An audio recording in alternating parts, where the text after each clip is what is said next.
Hi students, क्या आप भी पॉलिनोमियल चैप्टर को काफी आसानी से समझना चाहते हो?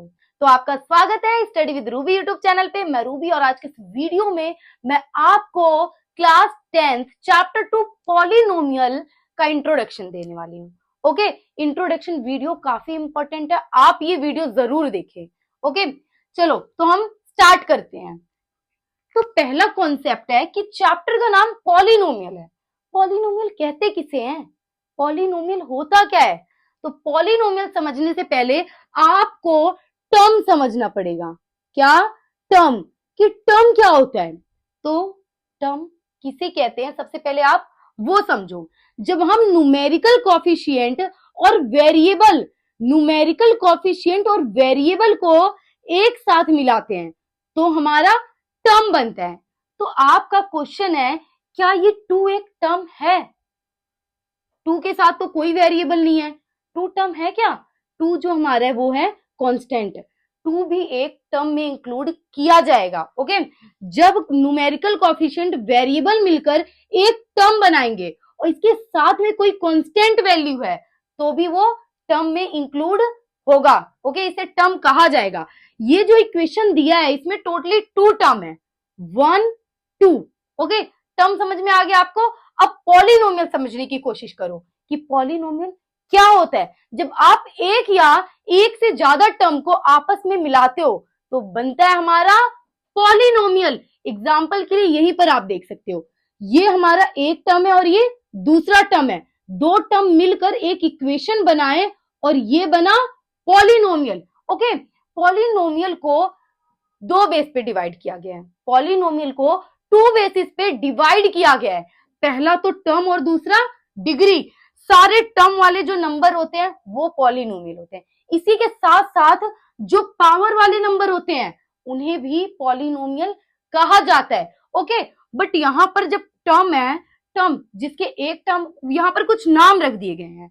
ओके, टर्म्स के कुछ नाम रख दिए गए हैं। जहां पर एक टर्म आपको दिखे, ये न्यूमेरिकल कोएफिशिएंट और ये वेरिएबल मिलकर एक टर्म बनाए तो ये एक टर्म है, तो ये हमारा मोनोमियल कहा जाएगा। ओके, जहां भी आपको एक टर्म दिखे उसको आप मोनोमियल कहेंगे। ओके, जहां भी आपको 2 टर्म दिखे, एक टर्म 2 टर्म, आपको जहां भी 2 टर्म दिखे वो बाइनोमियल, और जहां पर आपको 3 टर्म दिखे वो हमारा ट्राइनोमियल है। ओके, टर्म के हिसाब से मोनोमियल, बाइनोमियल, ट्राइनोमियल।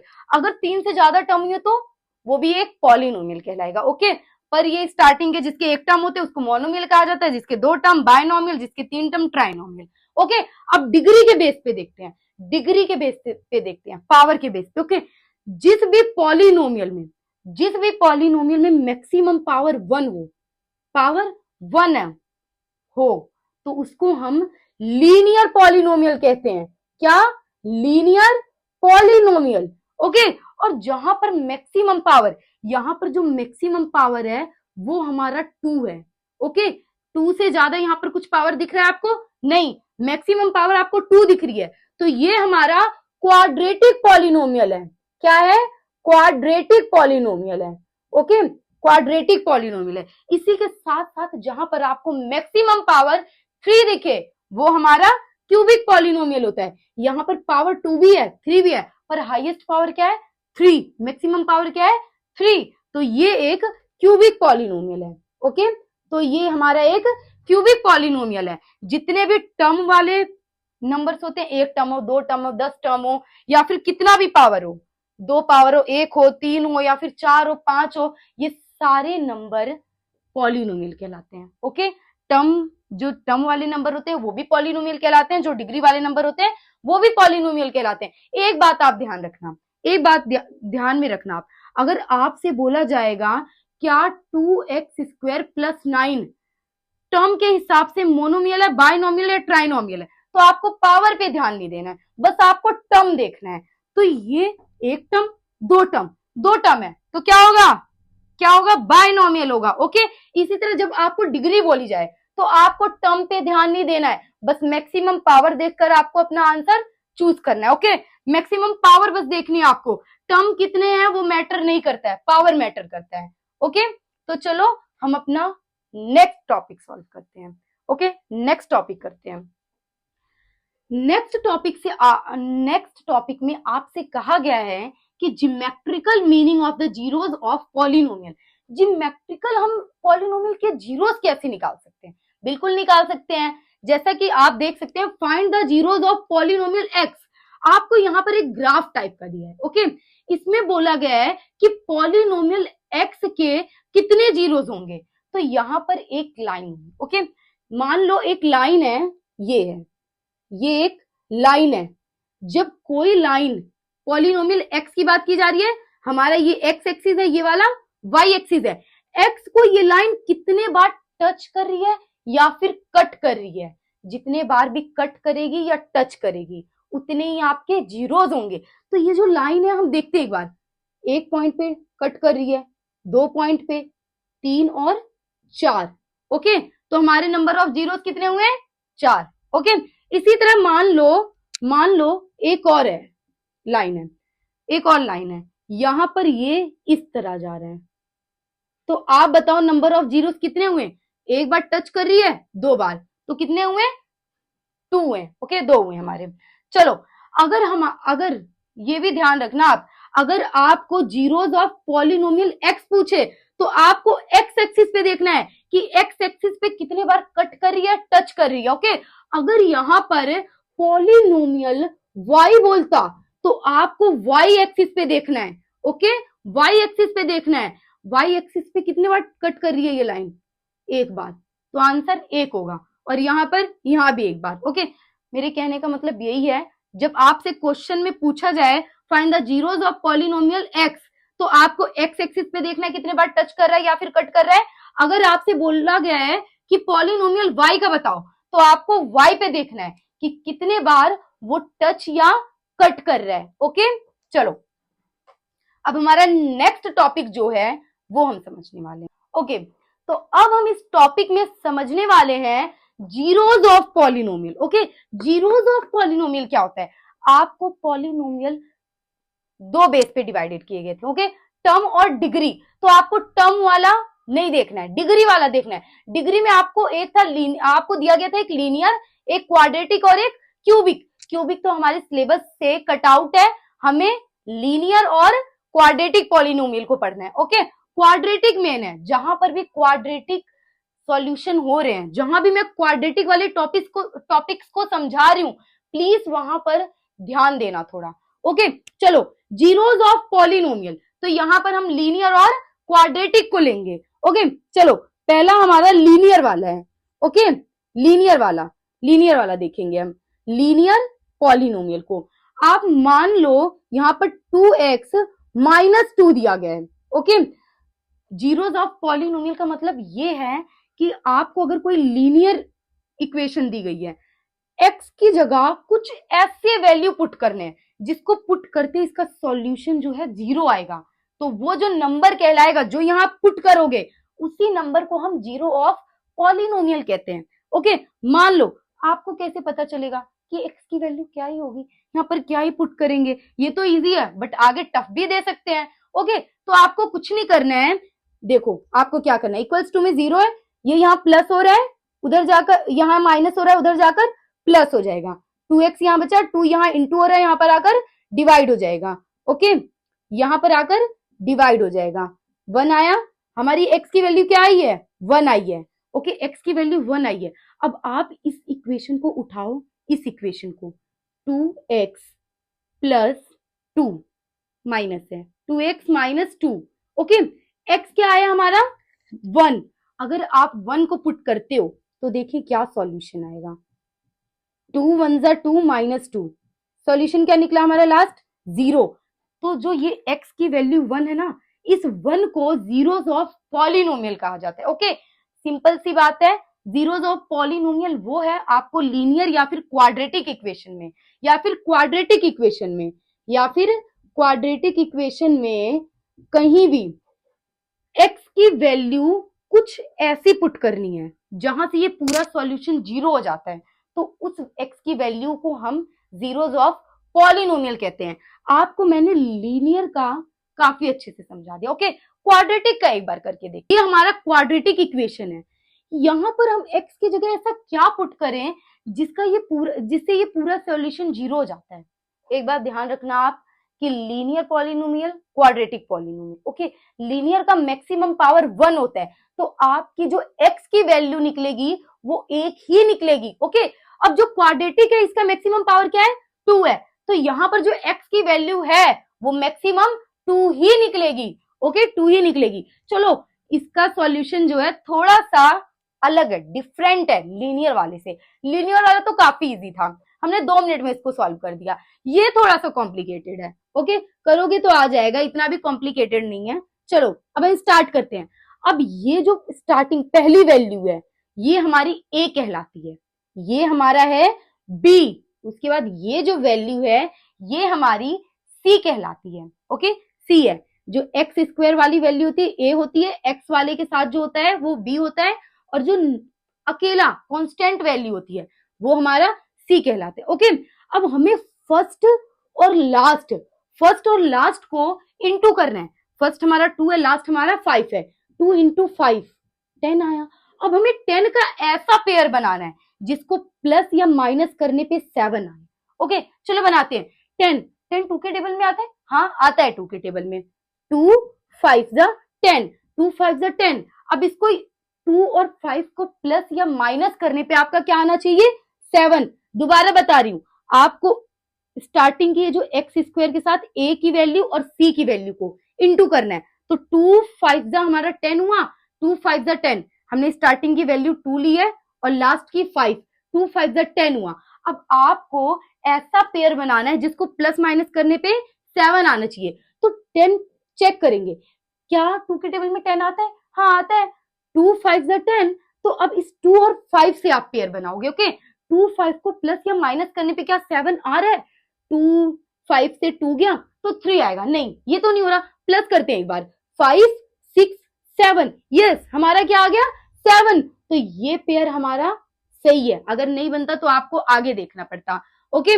आगे 3 से 4 से 5 से ऐसे ही करते रहते हैं हम, ओके। चलो अब हमारा ये तो एज इट इज लिखा जाएगा, 2x का स्क्वायर प्लस, अब हमारा प्लस माइनस करने पे 7 आया है। अब 7 की जगह पे हम 2 और 5 लिखेंगे।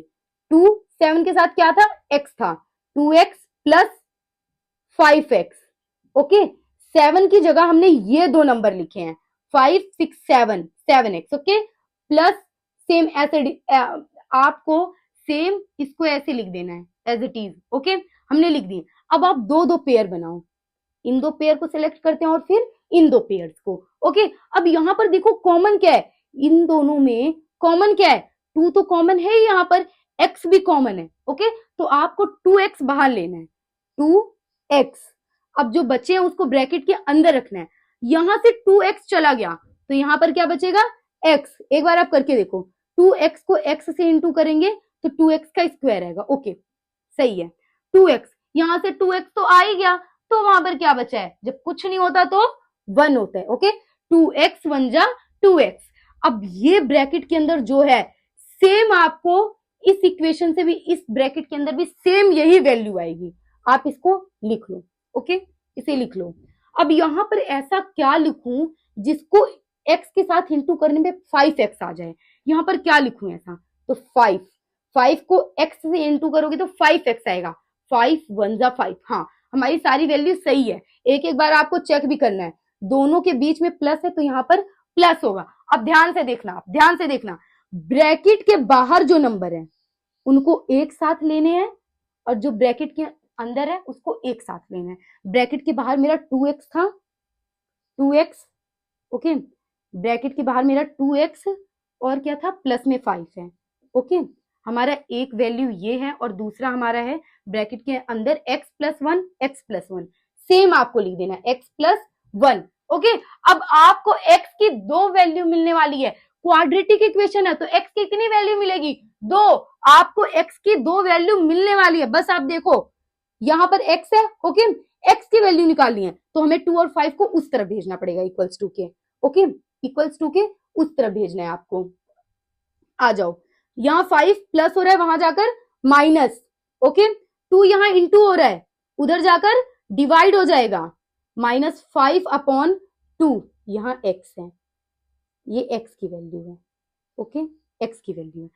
एक जगह तो हमारी जो x की वैल्यू है वो आई है x इक्वल्स टू -5/2। अब दूसरा देखते हैं क्या निकलेगा। x है, ये यहाँ प्लस हो रहा है, वहां जाकर माइनस, और दूसरी x की वैल्यू क्या आई है -1। ओके, क्वाड्रेटिक इक्वेशन था, मैक्सिमम पावर 2 है, तो आपको 2 नंबर मिले हैं। आपको समझ नहीं आया तो वीडियो एक बार पीछे करके दोबारा देखो।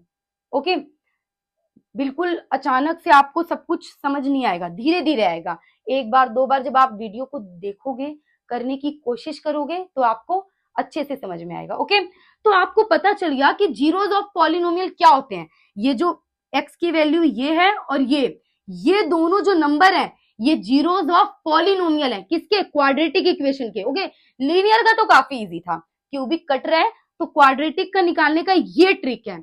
ओके, हमारा नेक्स्ट टॉपिक है relationship between zeros and coefficient. Okay, आपको जीरोस और कोफिशिएंट के बीच में रिलेशनशिप फाइंड करना है। ओके, ये टॉपिक करने से पहले ये जो मैंने आपको इससे पहले टॉपिक करवाया है ये आना बहुत जरूरी है। ओके, जब हम जीरोस के बीच में रिलेशनशिप निकालेंगे तो ये टॉपिक हमें आना बहुत ज्यादा जरूरी है, इसी की हेल्प से हम ये करने वाले हैं। ओके ओके, ये दोनों कनेक्टेड है। अगर आपको ये टॉपिक समझना है तो ये टॉपिक अच्छे से आना चाहिए। Okay, relationship between zeros and coefficient.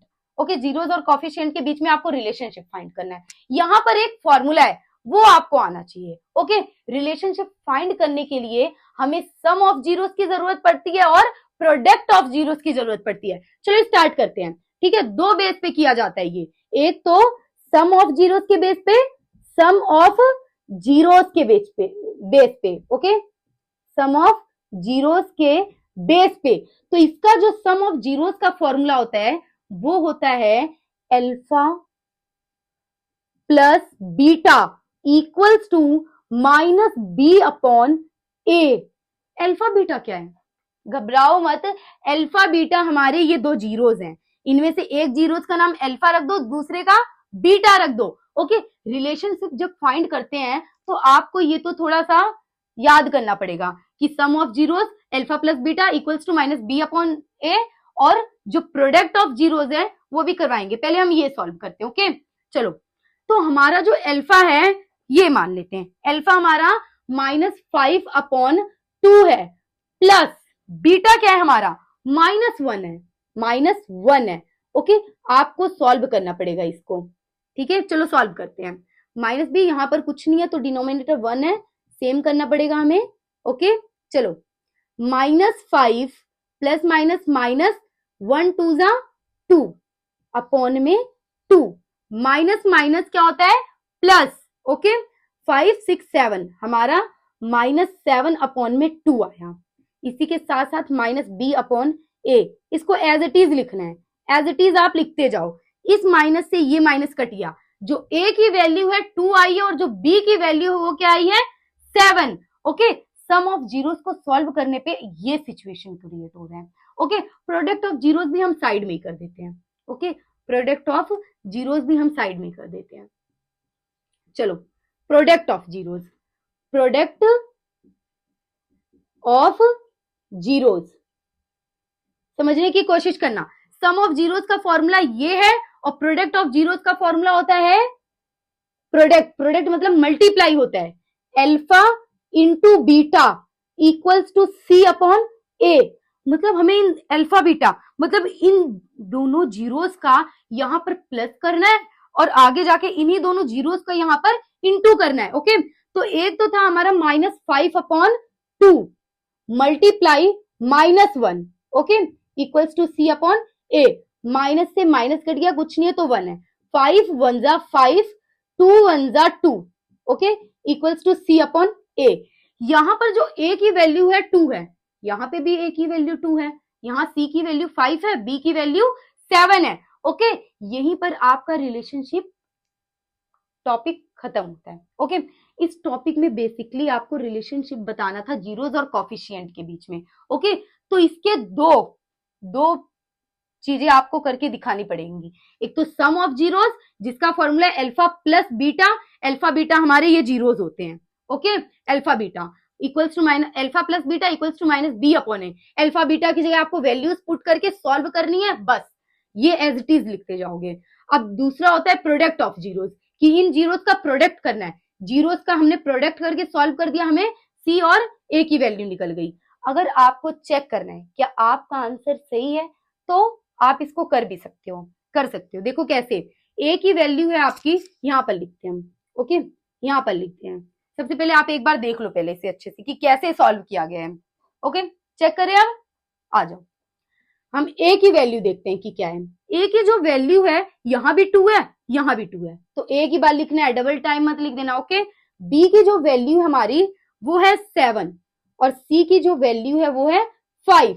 Okay, quadratic equation का स्टैंडर्ड फॉर्म बताओ। स्टैंडर्ड फॉर्म क्या होता है, ए एक्स का square plus B X plus C. Okay, A की वैल्यू क्या है यहाँ पर 2, आपको ए की जगह 2 लिखना है, X square as it is लिख लो, प्लस बी क्या है यहाँ पर 7, बी 7 है, 7 लिखो, एक्स सेम लिख दो, प्लस सी की वैल्यू 5। क्या ये जो क्वाड्रेटिक इक्वेशन निकला है आपका, और जो क्वाड्रेटिक इक्वेशन आपको सॉल्व करना था, क्या दोनों सेम है? 2x का square plus 7x plus 5 same है। तो इसका मतलब ये है आपने जो भी सॉल्यूशन किए हैं वो बिल्कुल सही है। आई होप आपको ये पूरा इंट्रोडक्शन वीडियो काफी अच्छे से समझ में आया होगा।